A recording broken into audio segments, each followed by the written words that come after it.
Next up on my Steam library, I'm playing Space Pirates and Zombies, or S.P.A.Z as it's shortened to. S.P.A.Z, as I will refer to it from now on, is a space action strategy game. It's got some light RPG elements, a bit of leveling, and a bit of like improving your ship's various different functions.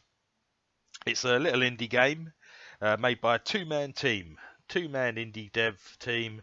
It's obviously their labour of love. They made it over a couple of years, put it out. This is from 2012, so good few years old now. In which time they've also made a sequel as well, S.P.A.Z 2, which I might check out if it comes out on sale, if I see. But for now, I'm playing the first one. It's a top-down 2D space game.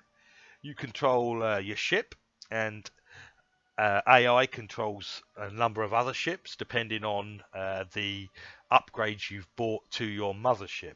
Your mothership is kind of where everything's based, all your hangars and everything like that, and where your ships get built.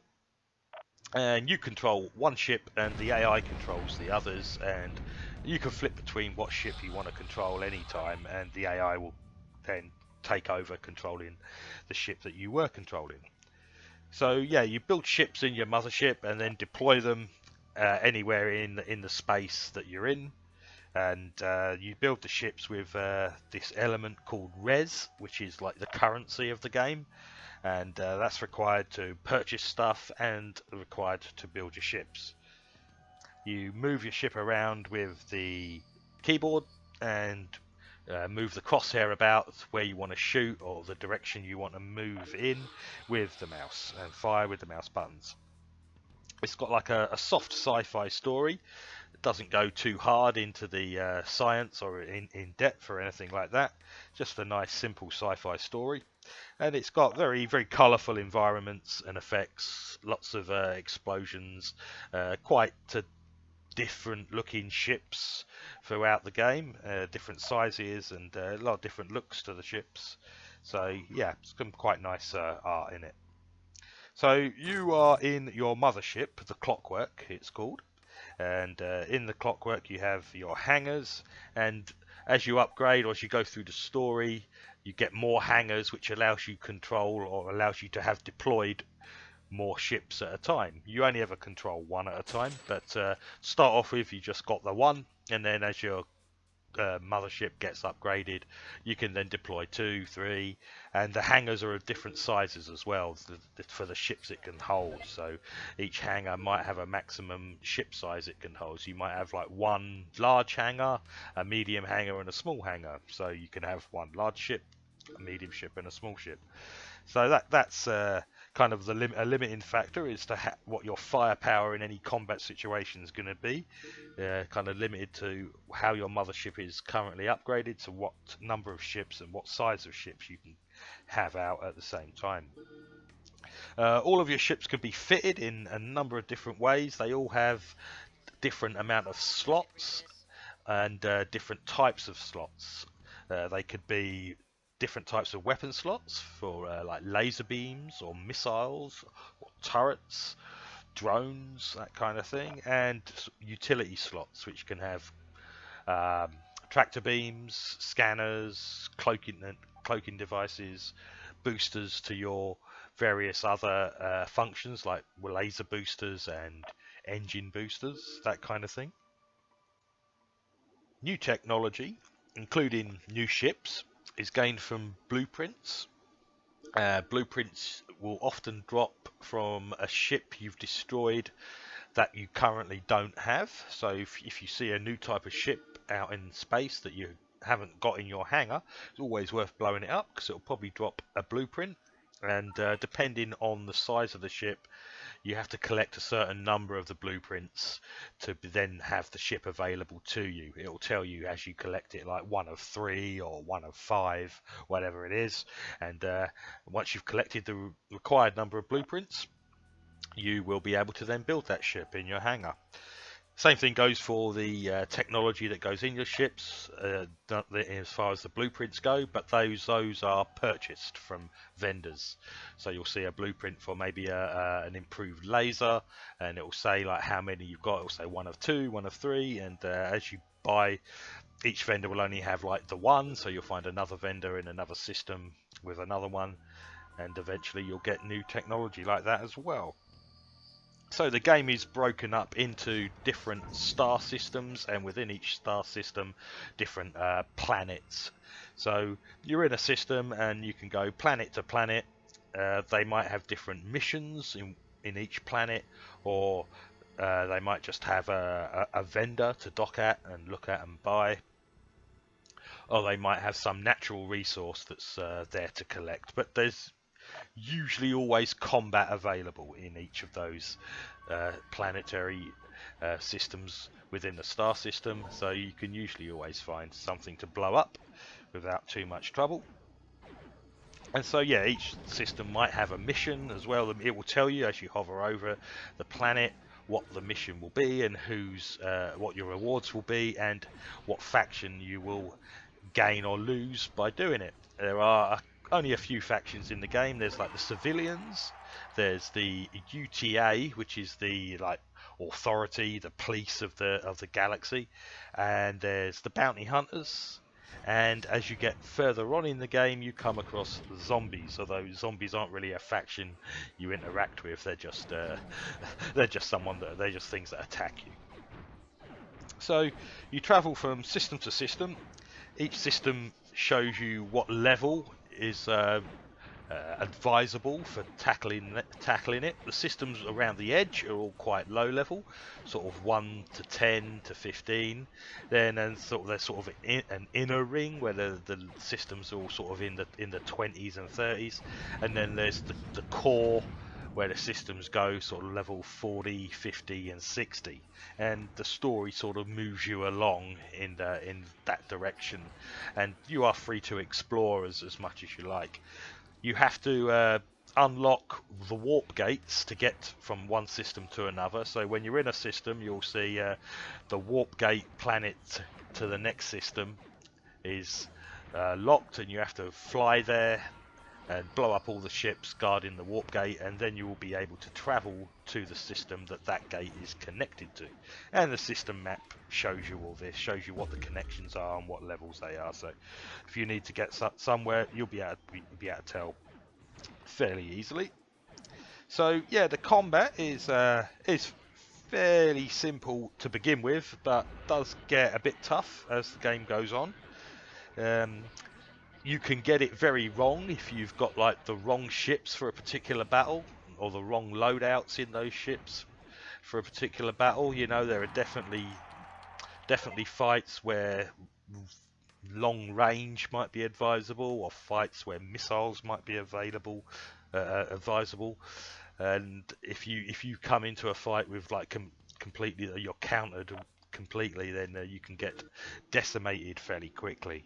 So it's kind of working out what the best ways are, what the best loadouts are and best ships are. It's always worth trying new ships when you've got them, try new loadouts as well, and sort of figure out what combinations work the best.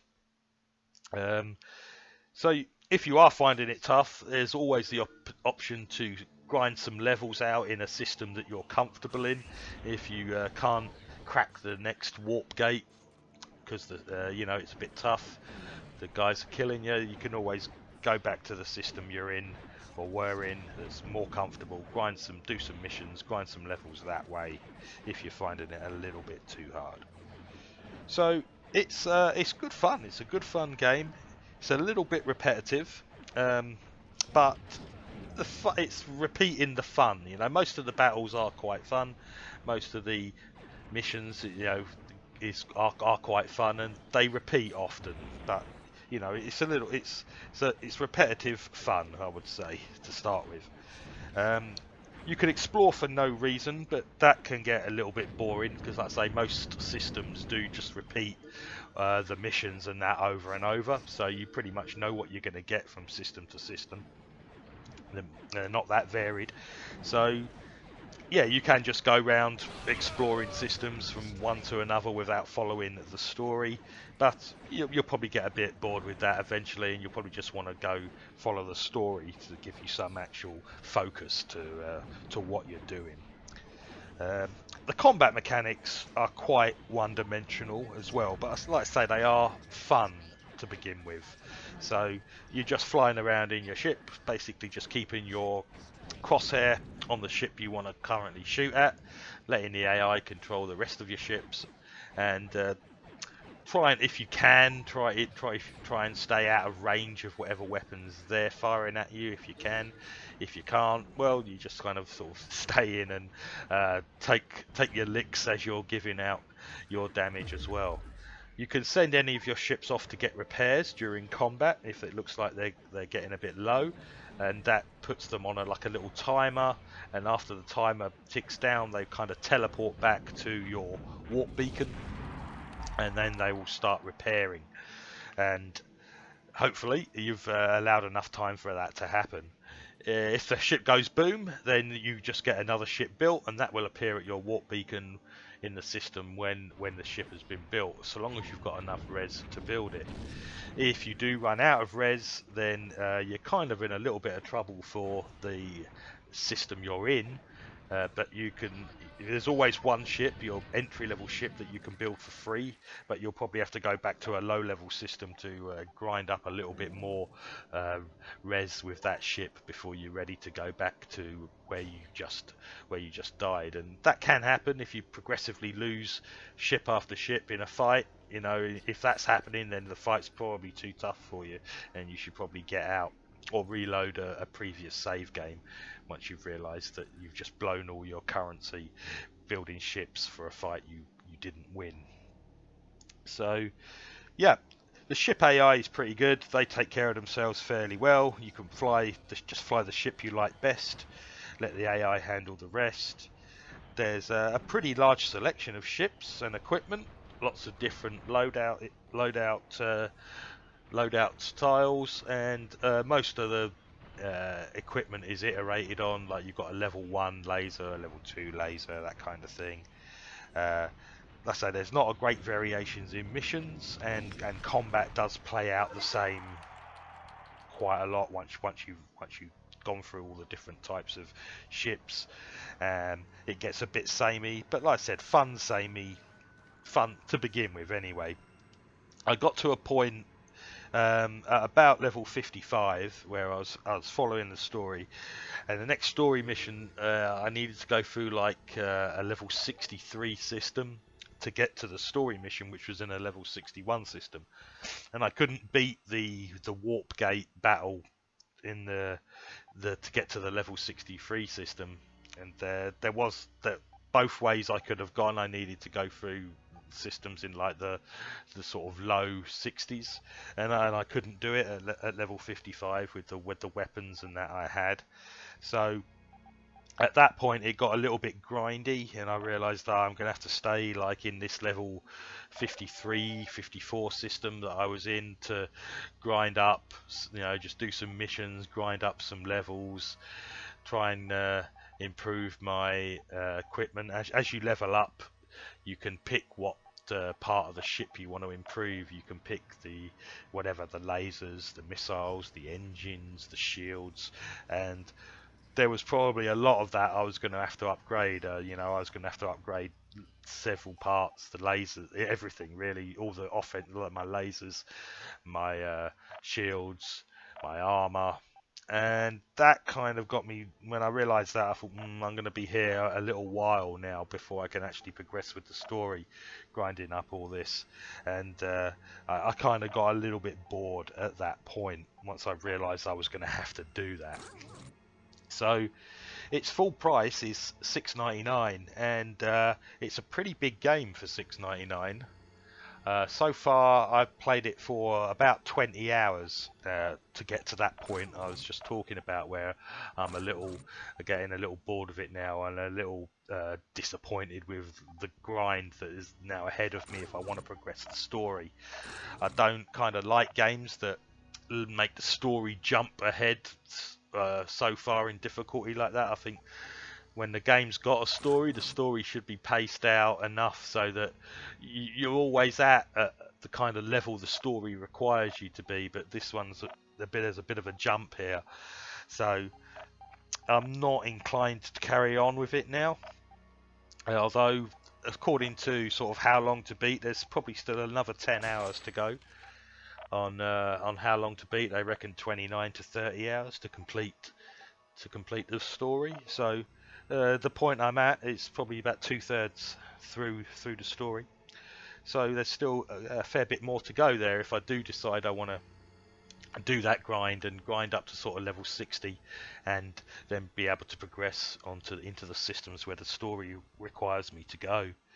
But there's no DLC, and from what I can tell, there's no replay value either. There's, you know, if you do finish the game, there's not really any point in playing it again. It's not going to play out any differently. And like I mentioned at the beginning, there is a sequel. This was a 2012 game, and a sequel, S.P.A.Z 2, came out in 2017. So that's where you're going to get your more S.P.A.Z if you want it. I'm not sure what improvements they made in the sequel. I haven't really checked it out, but it's on my list to be on. Keep an eye out for if it comes out in a sale, and if it does, I'll probably check it out. But it's the $6.99 is good value for a little two-man indie game. I think it's worth the full price, and I think, like, because of its age now, sort of a 2012 game, it turns up in sales quite a lot. I think the sale I bought it in was like an 80% off sale, so that's really good value for the kind of size of game it is, and the amount of play you could probably get out of it before you get bored, and potentially get out of it if you wanted to complete it. You know, 20 to 30 hours for $6.99 game at full price, or even less if you wait for a sale. It's good value. So I'd recommend it. I'd recommend it even if you do get bored after about 20 hours like I have. I still think it's worth the $6.99. So that's Space Pirates and Zombies, aka S.P.A.Z. I recommend it. Thanks for watching.